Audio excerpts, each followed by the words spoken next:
الحمد لله إن الحمد لله نحمده ونستعينه ونستغفره ونعوذ بالله من شرور أنفسنا ومن سيئات أعمالنا من يهده الله فلا مضل له ومن يضلل فلا هادي له وأشهد أن لا إله إلا الله وحده لا شريك له وأن محمدا عبده ورسوله أما بعد فإن خير الحديث كتاب الله وخير الهدي هدي محمد صلى الله عليه وسلم وشر الأمور محدثاتها وكل محدثة بدعة وكل بدعة ضلالة وكل ضلالة في النار۔ اجماع الصحابہ اور حکماً مرفوع کے حوالے سے میں نے جو کچھ بیان کیا تھا جماعت المسلمین کے انکار کے حوالے سے، تو اس پر ایک صاحب نے کہا کہ نور الامین نے اپنا وقت ضائع کیا ہے، کیونکہ اس کے متعلق 2 پمفلٹ لکھے جا چکے ہیں، یہ مسئلہ ختم ہے، اس کی اصلاح ہو چکی ہے۔ اور بعض لوگ یہ پمفلٹس لکھنے کو رجوع کا نام دیتے ہیں کہ اگر پہلے اجماع صحابہ کا انکار کیا بھی تھا تو بعد میں پمفلٹ لکھ کر صحیح چیز بتا دی، یہی رجوع ہے۔ تو ایسے حضرات کے لیے میں اشتیاق صاحب کے کچھ نمونے پیش کرتا ہوں کہ اشتیاق صاحب نے جب اجماع صحابہ کے حجت ہونے کی دلائل والا پمفلٹ لکھا تو اس کے بعد پھر سری لنکا گئے تھے، اور وہاں جب اجماع صحابہ کے حوالے سے بات چیت کی تو دوران گفتگو اشتیاق صاحب نے کہا کہ میرے پمفلٹ میں لکھا ہوا ہے اجماع صحابہ والے میں پمفلٹ میں کہ جو اجماع صحابہ کو اگر نہیں مانتا ہے تو وہ ٹھیک ہے، وہ جماعت کے ساتھ چلے۔ یہ آپ ان کی آواز میں سن لیجئے۔ یہ صحیح نہیں ہے، یہ صحیح نہیں۔ دیکھیے میرے پمفلٹ میں لکھا ہوا ہے اجماع صحابہ کے پمفلٹ میں کہ اجماع صحابہ کو نہیں مانتا ہے تو وہ ٹھیک ہے، وہ جماعت ساتھ چلے، اس سے کوئی بات نہ کی جائے، اس سے پھر کوئی بات نہ کی جائے۔ اگر آپ کی بات کریں گے تو ادھر سے بھی بات چلے گی۔ اب پمفلٹ لکھنے کے بعد وہ یہ بات کہہ رہے ہیں کہ جو اجماع صحابہ کو نہیں مانتا ہے تو وہ ٹھیک ہے، وہ جماعت کے ساتھ چلے۔ کیا اس بات کا ثبوت نہیں ہے کہ پمفلٹ صرف پاکستان والوں کو بے وقوف بنانے کے لیے لکھا ہے، تاکہ جب بھی کوئی کہے کہ اشتیاق صاحب نے اجماع صحابہ کا انکار کیا ہے تو فوراً اسے پمفلٹ پکڑا کر اور اس کا منہ بند کر دیا جائے کہ اس کی اصلاح ہو چکی ہے۔ پمفلٹ لکھنے کے بعد اشتیاق صاحب کے ان مختصر الفاظ نے ان کے پمفلٹ کی حیثیت صفر کر دی، ختم ہو گئی اس کی حیثیت۔ اچھا، پھر جھوٹ یہ بولا ہے کہ یہ بات میرے اجماع صحابہ والے پمفلٹ میں لکھی ہے کہ جو اجماع صحابہ کو نہیں مانتا وہ ٹھیک ہے۔ اب بتائیں، جب وہ پمفلٹ لکھنے کے بعد یہ بات کہتے ہیں تو پمفلٹ کیوں لکھا کہ اجماع صحابہ کا انکار قرآن و حدیث کا انکار ہے؟ کیا یہ متضاد باتیں آپ لوگوں کے ایمان کو نہیں جگاتی کہ پاکستان میں اپنا عقیدہ کچھ بتاتے ہیں اور سمندر پار سری لنکا میں اس کے خلاف بات کرتے ہیں؟ تو یہ نظریاتی آدمی نہیں ہے، بلکہ اپنے مفاد کی خاطر قدم قدم پہ ان کا عقیدہ بدلتا رہتا ہے۔ سری لنکا کے ساتھ ان کا یہ مفاد وابستہ ہے کہ ہر سال بیت المال کے خرچہ پر سیر و تفریح کرنے جاتے ہیں تبلیغ کے نام پر، اس لیے یہاں اجماع صحابہ پر پمفلٹ لکھا اور وہاں جا کر پھر ان سے کہتے ہیں کہ جو اجماع صحابہ کو نہیں مانتا تو وہ ٹھیک ہے، جماعت کے ساتھ رہے۔ کیا نظریاتی آدمی ایسا ہوتا ہے؟ یا ایک ہی دین اسلام کے ماننے والوں میں 2 قومی نظریے کا تصور اجاگر کر رہے ہیں کہ ایک ہی جماعت میں 2 متضاد عقیدے ہو سکتے ہیں؟ عجیب معاملہ ہے کہ سری لنکا والوں کو اجماع صحابہ کے انکار پر غیر مسلم قرار نہیں دیا، بلکہ ساتھ چلنے کی ترغیب دی۔ لیکن جب انہوں نے اشتیاق صاحب کا انکار کیا تو وہ مرتد کہلائے. یعنی ان کی خود اپنی حیثیت جو ہے نا وہ اجماع صحابہ سے بڑھ کر ہوئی کہ اجماع صحابہ کے انکار پر وہ غیر مسلم نہیں ہوئے، مرتد نہیں ہوئے، اور ان کے اشتیاق صاحب کے انکار پر وہ مرتد ہو گئے. اب اور آگے چلیے. اجماع صحابہ کو کتابوں سے نکالنے کے حوالے سے شورا کا جو اجلاس اشتیاق صاحب کی زیر صدارت ہوا تھا اس پر ذوالحجہ 1434 کی تاریخ درج ہے ہجری کی. پھر زین العابدین صاحب نے امیر ہند کو اپنی آواز میں جو پیغام بھیجا تھا اس میں انہوں نے کہا کہ آج شورا کا اجلاس ہوا. مطلب ہے کہ وہ بھی ذوالحجہ 1434 میں اجلاس والے دن یہ اعلان کر رہے ہیں، اور اس اعلان میں کیا کہتے ہیں کہ ہم آج سے 2 سال پہلے اس بات کا فیصلہ کر چکے ہیں کہ اجماع صحابہ کا لفظ جو ایک پمفلٹ کے اندر ہمارے موجود ہے، ہمارے پمفلٹ میں ہم اسے نکال دیں گے. اور یہ جو اصطلاح ہے یہ فقہا کی اصطلاح ہے، ہمارا اس سے کوئی تعلق نہیں. سنیے زین العابدین صاحب کے الفاظ. ہم آج سے 2 سال پہلے اس بات کا فیصلہ کر چکے ہیں کہ اجماع صحابہ کا لفظ جو ایک پمفلیٹ کے اندر ہمارے موجود ہے ہمارے عقائد میں، ہم اسے نکال دیں گے. اور یہ جو اصطلاح ہے یہ فقہا کی اصطلاح ہے، ہمارا اس سے کوئی تعلق نہیں ہے.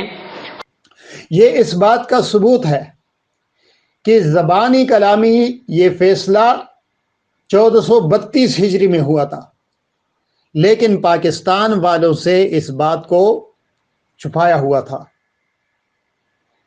کہ ہم نے سری لنکا والوں کے کہنے پر اجماع صحابہ کا انکار کیا ہے. لیکن سری لنکا والے مطمئن نہیں ہو رہے تھے. ان کو یقین دلانے کے لیے 2 سال بعد 1434 ہجری میں شورا کا اجلاس بلایا گیا اور اس میں تحریری فیصلہ کر کے سری لنکا بھیج دیا. عمر علی صاحب کو اپنے آڈیو پیغام میں بھی اشتیاق صاحب نے جہاں یہ کہا تھا کہ اجماع صحابہ تو پہلے ہم نے آپ سے کہا تھا کہ ہم اجماع صحابہ نہیں مانتے. اجماع صحابہ کا ہم نے پہلے آپ کو کہہ دیا کہ ہم اجماع صحابہ نہیں مانتے. اس کو ہم نے جب کہہ دیا میں نے تو وہ بالکل صحیح کہا، کوئی غلط بیانی نہیں کی ہم نے آپ سے، اور کرنے کی ضرورت بھی نہیں ہے. میں کسی کے دباؤ میں نہیں ہوں. میں نے باقاعدہ یہاں پہ شورا پہ بلا لی، سب کچھ کر کے آپ کو تحریر بھی لکھ کے بھیج دی کہ بھائی اجماع کا لفظ ہم نکال دیں گے. وہ الگ بات ہے کہ کتاب ابھی تک وہ ختم نہیں ہے، وہ چھپی نہیں، تو ایسے چل رہا ہے. تو اسی بیان میں انہوں نے یہ بھی کہا تھا کہ یہاں تو ابھی ہم نے بتایا نہیں جماعت کے لوگوں کو پاکستان میں یا انڈیا میں کہ یہ بات شرک تک پہنچا دی ان لوگوں نے. تو صاف کہتا ہے کہ ہم نے ابھی اس بات کو چھپائے رکھا ہے. اب آپ خود ان کی آواز میں یہ بات سن لے کہ وہ کیا کہہ رہے ہیں. یا تو ابھی ہم نے بتایا ہی نہیں ہے جماعت کے لوگوں کو پاکستان میں یا انڈیا میں کہ یہ بات شرک تک پہنچا دی ان لوگوں نے، تو پھر تو بہت معاملہ خراب ہو جائے گا نا. ہم نے ابھی بات کو چھپا کے رکھا ہوا ہے.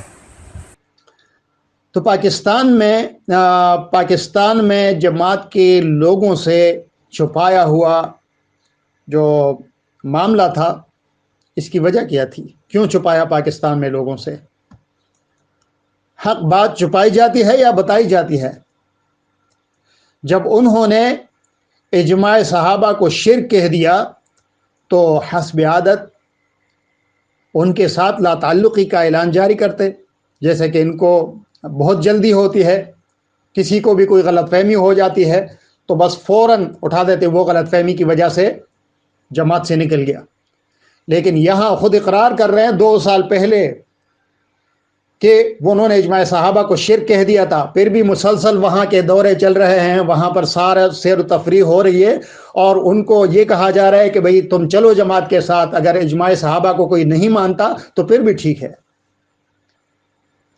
افسوس کہ ان کے ساتھ اتفاق کر لیا گیا کہ ٹھیک ہے ہم بھی اجماع صحابہ کو حجت نہیں مانتے. اشتیاق صاحب نے عمر علی صاحب کو مزید یقین دلانے کے لیے ایک اور خط لکھا تھا. اس کی تصویر آپ خود اسکرین پہ دیکھ سکتے ہیں، اور اس میں لکھا ہے ان کو، عمر علی صاحب کو، کہ مرکزی امیر اور مرکزی شورا نے آپ کی بات تسلیم کرتے ہوئے لفظ اجماع صحابہ کو نکال دیا جائے، حجت تسلیم نہ کیا جائے، تسلیم کرتے ہوئے ختم کر دیا. لیکن آپ حضرات میں اجماع صحابہ کے سلسلے میں یہ کہہ کر کہ وہ گمراہ ہے، حرام ہے، باطل عقیدہ ہے، یہ جملے صحابہ کرام کی شان میں گستاخی ہے، صحابہ کرام کو بے عزت کرنے کے مترادف ہے. عجیب تضاد ہے. سری لنکا والے نے تو اجماع صحابہ کو گمراہی سمجھا، اس لیے تو انکار کیا. اشتیاق صاحب نے ان کے ساتھ اس بات پر تو اتفاق کیا کہ اجماع صحابہ کو حجت تسلیم نہ کیا جائے، لیکن ان کو نصیحت بھی کر رہے ہیں کہ آپ لوگوں کا یہ کہنا غلط ہے کہ وہ گمراہ ہے، حرام ہے، باطل عقیدہ ہے. اگر وہ لوگ اس کو گمراہی نہ سمجھتے تو ان کو انکار کرنے کی کیا ضرورت تھی؟ انکار کی وجہ ہی یہ تھی کہ وہ اس کو شرک سمجھتے تھے. انہی متضاد باتوں نے سری لنکا والوں کو شک میں ڈالا تھا کہ جب ایک طرف ہمارے ساتھ مان لیا کہ اجماع صحابہ حجت نہیں ہے، تو پھر ہمیں کیوں کہہ رہے ہیں کہ تم لوگ اس کو باطل عقیدہ نہ کہو؟ دراصل اس کی وجہ یہ ہے کہ اشتیاق صاحب چاہتے تھے کہ سری لنکا والے اگر اجماع صحابہ کو نہیں مانتے تو نہ مانیں، لیکن مہربانی کریں کہ وہ اس کا اظہار نہ کریں تاکہ پاکستان میں کسی کو معلوم نہ ہو. اگر ان کو پاکستان والوں کا ڈر نہ ہوتا تو وہ سری لنکا والوں کو ہرگز یہ نصیحت نہ کرتے کہ تم اس کو گمراہ اور باطل عقیدہ نہ کہو. پاکستان والوں سے ڈر کا اظہار انہوں نے ہیبت الرحمان صاحب کے نام اپنے آڈیو پیغام میں بھی کیا تھا. آپ ان کی اشتیاق صاحب کی آواز میں سنے ہوں کہ وہ کیا کہہ رہے ہیں. تو کیونکہ آپ کو معلوم ہے کہ یہ مسئلہ آپ کے ہاں اٹھا ہے، اور جب ہم یہاں پر کو چھوڑیں گے پاکستان میں تو یہاں بھی مسئلہ اٹھ سکتا ہے. سنا آپ نے؟ کہہ رہے ہیں آپ کو معلوم ہے کہ یہ مسئلہ آپ کے ہاں اٹھا ہے، تو جب ہم یہاں اس کو چھوڑیں گے پاکستان میں تو یہاں بھی مسئلہ اٹھ سکتا ہے.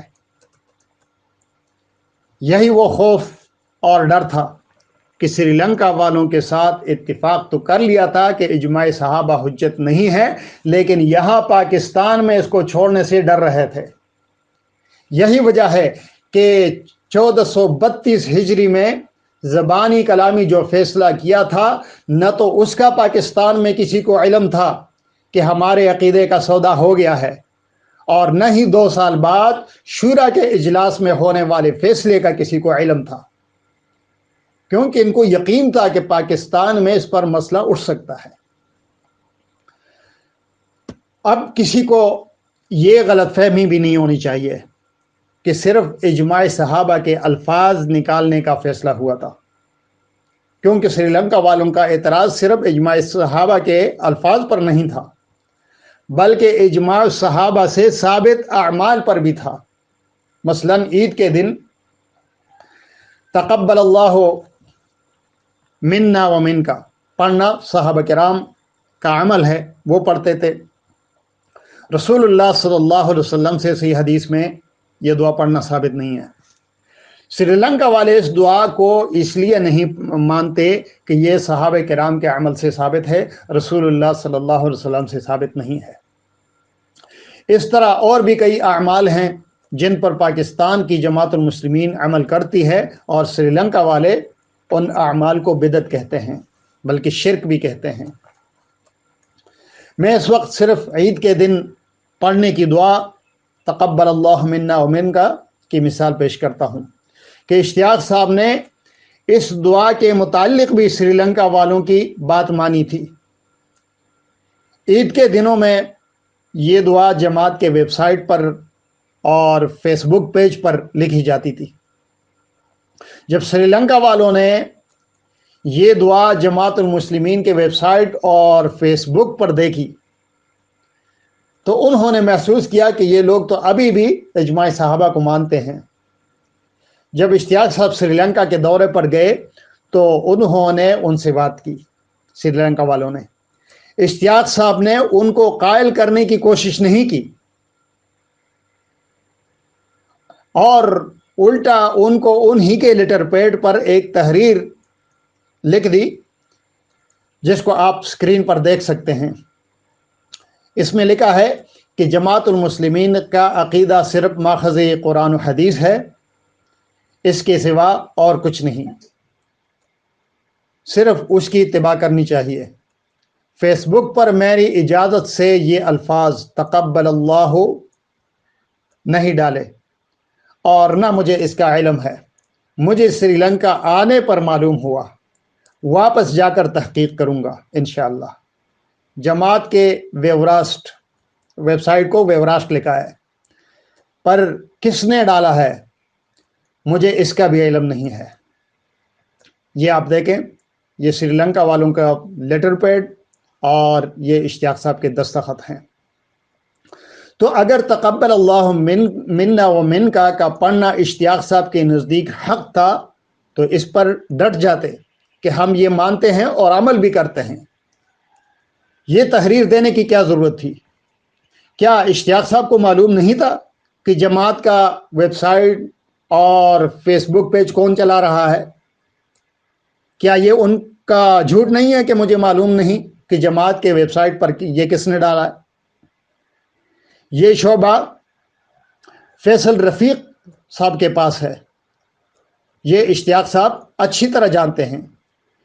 اس لیے تو زین العابدین صاحب نے اس دعا کے متعلق فیس بک پیج پر فیصل رفیق صاحب کو میسج کیا تھا اور اس دعا کے متعلق ان کو بتا دیا تھا کہ یہ آپ دیکھیں سکرین پر ان کا میسج موجود ہے۔ اس کے اندر یہ لکھا ہوا ہے، اٹ ہیز بین ڈیسائیڈڈ ان شورا اینڈ علماء میٹنگ دیٹ اجماع صحابہ اینڈ حکمن مرفوع ایز نٹ وحی اینڈ پارٹ آف شریعہ۔ یہ واضح الفاظ ہیں کہ اس میں تسلیم کیا ہے کہ شورا اور علماء میٹنگ میں یہ بات جو ہے وہ اس کا فیصلہ کیا گیا تھا کہ حکمن مرفوع نہ وحی ہے اور نہ شریعت کا حصہ ہے۔ پھر فیصل رفیق نے بھی اسی کے متعلق میسج جاری کیا تھا، یہ بھی آپ دیکھ سکتے ہیں۔ تو یہ تقبل اللہ منا و منکا سے دستبردار ہونے کا واضح ثبوت ہے۔ کاش ارکان جماعت المسلمین اس پر سنجیدگی سے غور کریں۔ زین العابدین صاحب نے صاف لکھا ہے کہ اجماع صحابہ اور حکم مرفوع نہ وحی ہے اور نہ ہی شریعت کا حصہ ہے۔ اب اور آگے چلیے، میں پمفلٹ کی حیثیت بتا رہا ہوں کہ اجماع صحابہ، پمفلٹ لکھنے سے پہلے بھی اجماع صحابہ کا انکار کیا تھا اور پمفلٹ لکھنے کے بعد بھی اجماع صحابہ کا انکار کیا ہے۔ تو یہ ابھی کچھ بیانات ہیں جو اشتیاق صاحب کا شروع میں جو بیان میں نے آپ کو سنوایا کہ جس میں ان سے کہا کہ میرے پمفلٹ میں لکھا ہے کہ جو اجماع صحابہ کو اگر نہیں مانتا ہے تو ٹھیک ہے، وہ جماعت کے ساتھ چلے۔ اسی بیان میں کچھ اور بھی بیانات ہیں ان کے، آپ کو میں وہ بھی سنوا دیتا ہوں۔ وہ اس میں کہتے ہیں، دوبارہ وہی بیان سنیے کہ جس میں کہا ہے کہ جو اجماع صحابہ کو نہیں مانتا وہ ٹھیک ہے، جماعت کے ساتھ چلے۔ یہ صحیح نہیں ہے، یہ صحیح نہیں۔ دیکھیے میرے پمفلیٹ میں لکھا ہوا ہے اجماع صحابہ کے پمفلیٹ میں کہ اجماع صحابہ کو نہیں مانتا ہے تو وہ ٹھیک ہے، وہ جماعت کے ساتھ چلے، اس سے کوئی بات نہ کی جائے، اس سے پھر کوئی بات نہ کی جائے۔ اگر آپ کی بات کریں گے تو ادھر سے بھی بات چلے گی۔ تو یہ بیان اس بات کا ثبوت ہے کہ یہ گفتگو پمفلٹ لکھنے کے بعد کی ہے، جس میں یہ اقرار کیا ہے کہ جو اجماع صحابہ کو نہیں مانتا ہے تو وہ ٹھیک ہے، جماعت کے ساتھ چلے۔ اب ان سے پوچھیں کہ آپ کے اجماع صحابہ والے پمفلٹ میں کہاں لکھا ہے کہ جو اجماع صحابہ کو اگر نہیں مانتا ہے تو وہ ٹھیک ہے، وہ جماعت کے ساتھ چلے۔ اس میں تو لکھا ہے کہ اجماع صحابہ قرآن و حدیث سے ثابت ہے۔ اسی گفتگو میں پھر اجماع صحابہ کے حوالے سے جو بات چیت چل رہی ہے اس میں ان سے کہیں خاموش رہیں، آپ عمل نہیں کرتے، اس پر تبلیغ نہیں ہونی چاہیے۔ سنیے یہ معاملہ اجماع صحابہ کا 2-4 مسائل ایسے ہیں جو اجماع صحابہ کے سے منسلک ہیں، آپ عمل نہیں کرتے، ہم آپ کو کچھ نہیں کہتے، ہم کرتے آپ ہمیں کچھ نہ کہیں، یہ اس بات پہ بیعت کی انہوں نے لوگوں نے۔ پوچھے اگر اجماع صحابہ حجت ہے تو پھر اشتیاق صاحب کون ہوتے ہیں یہ اختیار دینے والے کہ آپ عمل نہیں کرتے، ٹھیک ہے نہیں کرتے؟ اس قسم کی بات انہوں نے مرفوع حدیث پر عمل نہ کرنے کے سلسلے میں عمر علی صاحب کو خط میں بھی لکھی تھی، حکماً مرفوع حدیث کے حوالے سے۔ اسکرین پر آپ اشتیاق صاحب کا خط دیکھ سکتے ہیں جس میں لکھا ہے کہ میں نے جس بات کی اجازت دی ہے وہ حکماً مرفوع والی احادیث ہیں کہ عمر علی صاحب اگر ان پر عمل سے قاصر ہیں تو میں ان کو مجبور نہیں کروں گا۔ کیوں؟ امیر کا تو کام ہے یقودکم بکتاب اللہ، تمہاری قیادت کرے گا کتاب اللہ سے، اور یہاں وہ اختیار دے رہے ہیں کہ اگر عمل نہیں کرتے تو ٹھیک ہے، اور میں نے صرف اس بات کی اجازت دی ہے کہ اگر حکم مرفوع پر عمل کرنے سے آپ قاصر ہیں تو میں آپ کو مجبور نہیں کروں گا۔ پھر مزید اشتیاق صاحب نے ان ہی گفتگو میں یہ بھی کہا کہ رہا معاملہ اجماع صحابہ کا، 2-4 مسائل ایسے ہیں جو اجماع صحابہ سے منسلک ہیں، آپ عمل نہیں کرتے، ہم آپ کو کچھ نہیں کہتے، ہم کرتے ہیں، آپ ہمیں کچھ نہ کہیں۔ واہ بھائی واہ۔ مختصر یہ کہ اشتیاق صاحب نے اجماع صحابہ کے حجت ہونے کے دلائل پمفلٹ لکھنے کے بعد بھی یہ ساری باتیں کی ہیں، لہذا عقل مند لوگ سمجھ سکتے ہیں کہ ان کو اجماع صحابہ اور حکماً مرفوع حدیث کے ماننے یا نہ ماننے سے کوئی غرض نہیں، ان کو بس اپنی کرسی چاہیے، جس کے لیے اگر ان کو صحیح عقیدے سے دستبردار بھی ہونا پڑے، اس کی قربانی دینی پڑے تو وہ ایسا کر سکتے ہیں، لیکن اپنی کرسی کبھی نہیں چھوڑیں گے۔ وَأَقُولُ قَوْلِي هَذَا أَسْتَغْفِرُ اللَّهَ أَسْتَغْفِرُ اللَّهَ أَسْتَغْفِرُ اللَّهَ